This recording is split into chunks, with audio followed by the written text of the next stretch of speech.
All right. Hey, how's it going, everyone? And welcome to another video of into my spare room of my house, or at least my condo. Um, when I first started training, I utilized a lot of body weight exercises.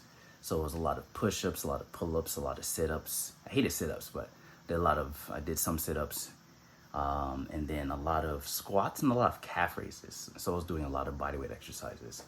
I grew up in a time when like Jack LaLanne was on TV. And so he did nothing but bodyweight exercise. Man did 1,000 push-ups. And so I grew up in a time where bodyweight exercises made you incredibly strong. So, you know. Anyway, so I have three bodyweight exercises that you can do at home that can actually, over time, make you stronger. And not only that, but increase your body's ability to, your strength capacity, your strength endurance, being able to execute powerful movements or strong movements over an expanded period of time. And those three movements are the Hindu push-up. There's two variations of that, the Hindu squat and the plank. And then I might do one extra one, like scapular push-ups, which I've been doing for like over 10 years. They've become popular now, but you know. So let's get into that.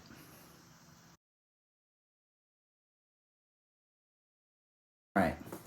So like I mentioned before, so one of the three and or four, depending on where I want to stop there, exercise that you can do anywhere, even at home, if you don't have equipment, is the Hindu push-up.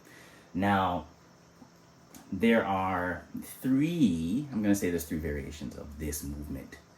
I do the full Hindu, so I do the full movement going in and out of it. But the first one we're going to do is if you are just starting out and you don't have the strength to be able to do this movement the normal, not the normal way, but the regular way, the unmodified version of it, then this one is for you. So on your knees, stretch back, come close to the ground, make sure that you're sweeping. So think of the movement that you're going to follow as with our body. We're doing forehead, chin, chest, core, groin. So we're kind of sweeping the ground with our front, right? So it would be here and then here and up and back. The same back, but in reverse, right? So there would be groin, core, chest, chin, forehead, and then back. Okay? So you can do this movement. It's relatively easy. Now, what our arms are doing, or at least what they're not doing, is the elbow is not flaring out. So my elbow's not doing this. I'm trying to keep my elbow only flowing in the anterior and posterior plane. So it's only going in this, swinging like a pendulum, front and back, right? So it's bending back, staying bent, and extending. There's no outward movement. I'm keeping my shoulders rotated, keeping my chest open, so I can focus primarily on my triceps, my chest, my core, strengthen the muscles in my back, and also that mobility aspect of the movement. I'm sweating like crazy. The second part of this, and the second one, same Hindu push-up, but now not the modified version. So once you build up enough strength and you're able to do this version, then you'll be doing it this way. This is easier than the third version, right? So, this is starting a downward facing dog. So if you do yoga, if you've seen yoga movements, right, this is where we're starting. Now, this is the only difference is the leg position. All the rest of the movements are the same here. Right, so we're here, elbows are feeling back, right, so down, and then it's forehead, chin, chest, core, groin, and then go back the opposite, right. Okay.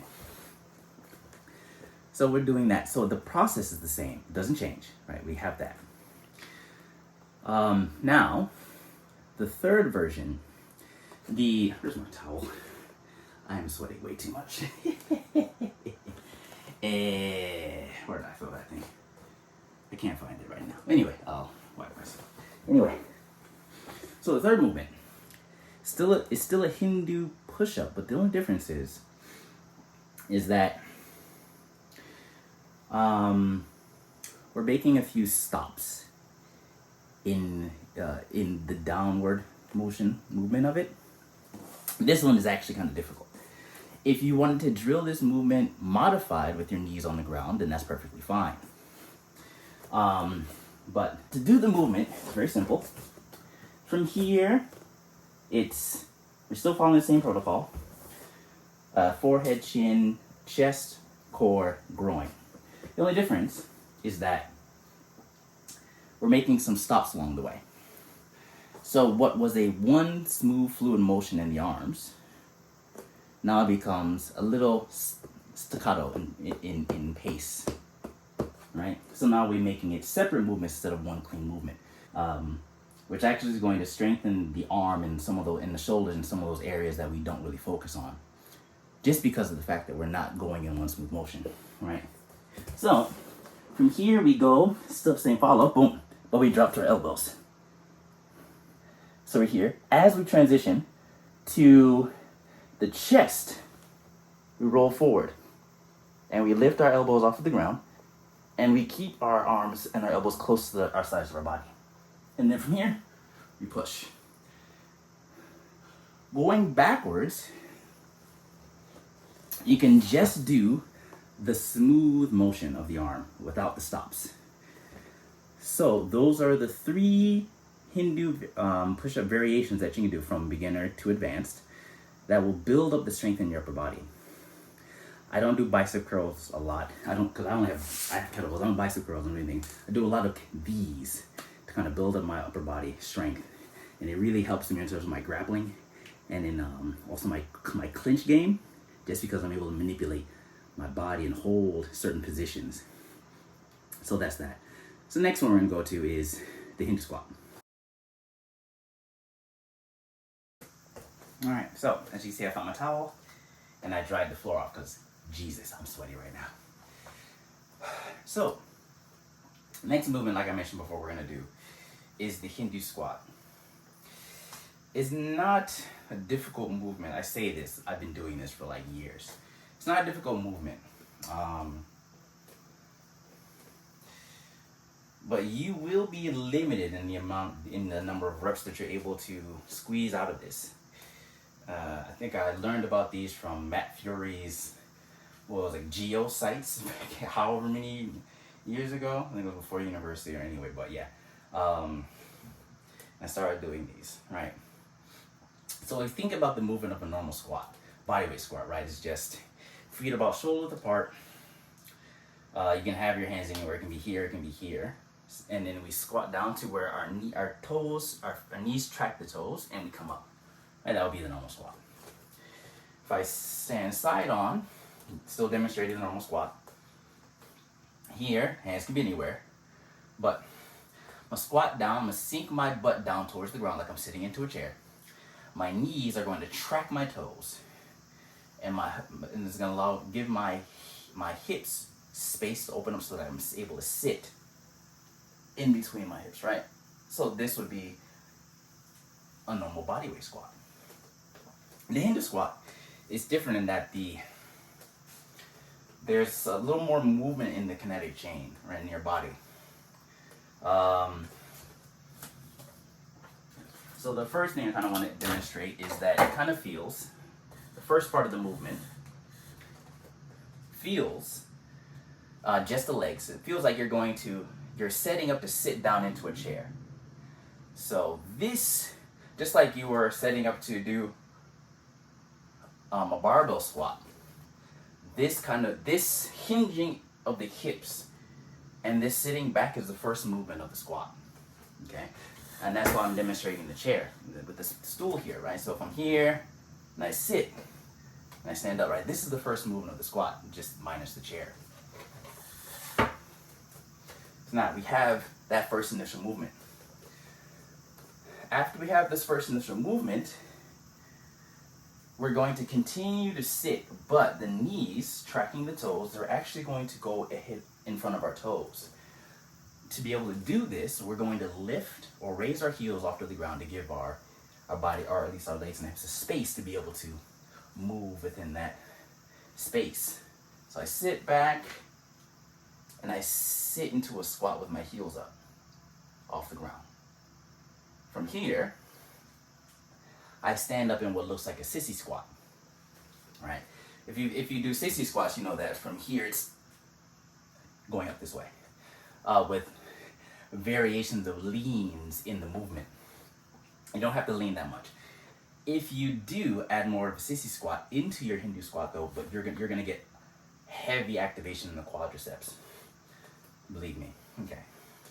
So if we look at the movement just strictly with the legs without me adding in the arms at this point in time, it's going to be this, right? So take my breath in and breathe and sit back, come down, raise up, and go back. Sit back, heels off the ground, back is straight, knees are ahead in front of the toes. They've tracked, my knees have tracked my toes to the corner, now they're pointing forward. My heels off to the ground, pointing up, and then I stand up straight, or I sissy squat slightly to get up to this position. We do this in one movement, in one motion though. So instead of breaking it up into parts, we then do one movement. We do one movement, okay? We're going from the front, it looks something like this, right? Here, down, and up, okay? So that's just the leg portion. What the arms are doing now is going to be relatively simple. All you're doing is from here, arms swing back to about as far as you can go comfortably. They're going to sweep the ground, your fingertips are going to sweep the ground as you're going into the lowest part of the squat, and they're going to come up as you come up. So the arms should be extended in front of you as your legs have fully extended under you, okay? So what the movement is going to look like is here, we sit back, the arms initiates the sit back, they come, and see, as I change the position of my torso from a slight forward lean to a slight more straight back, my hands, my fingers have swept the ground. And me standing up, and I extend my arms in front of me. Like this. That would be your Hindu squat. If you want to do a slight modification with more of a sissy squat at the end range of the motion, you can do that. Slightly lean back and sissy squat yourself up. I would recommend that after you get accustomed to these. And then we're going to do the final one, which is just a plank. Okay, so here we are at the final one. I would say final one. No, we still have one more. I just remembered, you get your bonus, right? So, last one, second to last one, is the plank. Now, it's easy. It's relatively simple. You can either do two versions of the plank, though. First version of the plank is just planking in push-up position, right? So your feet are going to be extended behind you like you were getting ready, preparing to do your push-ups, your push-up position, right? So here's your starting position for your plank. Then you're going to push yourself a little bit forward to where your chest is a little bit more above your hands. Tighten your glutes, slightly round your back. Okay, and then you're gonna hold this plank position. You can hold it here, you can hold it here. I don't really care. Just being able to hold this position for time. Okay. So that's one that you can do. Another version of the plank that you can do is with elbows on the ground instead of fully extended arms. So, start here. My floor is slippery because of all this sweat, right? Or, ooh, Jesus. I can start in the pusher position, lower myself down to where my arms are now in a 90-degree angle. So this is the only difference. And then everything else is the same. I clench my glutes slightly around my back so that there's a straight line going from my top of my back to my ass, right? So it's here. And we hold that for time. Hold for as long as you can. You can always increase time between 5 to 10 seconds every time you do this one. I'll give recommendations for the number of reps that you can do for your Hindu squats and your Hindu push-ups. But now, let's get to our bonus one, our bonus workout, which is our exercise, which is the scapular push-up. Oh, Jesus, I'm sweaty. All right.